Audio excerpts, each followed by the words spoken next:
আসুন ইংলিশ শিখি। মিডিয়াতে দেখতে পাই ছাত্রদের মুখের ভাষা খুব খারাপ। মিডিয়াতে দেখতে পাই ছাত্রদের মুখের ভাষা খুব খারাপ। ইংলিশে বলবেন, I see in the media that the students use very bad language.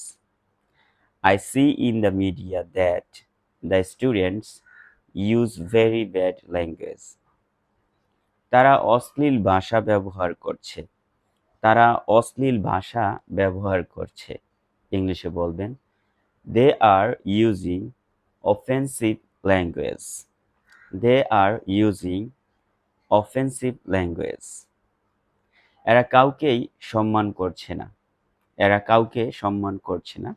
ইংলিশে বলবেন, they are not showing respect to anyone. They are not showing respect to anyone. Bye by.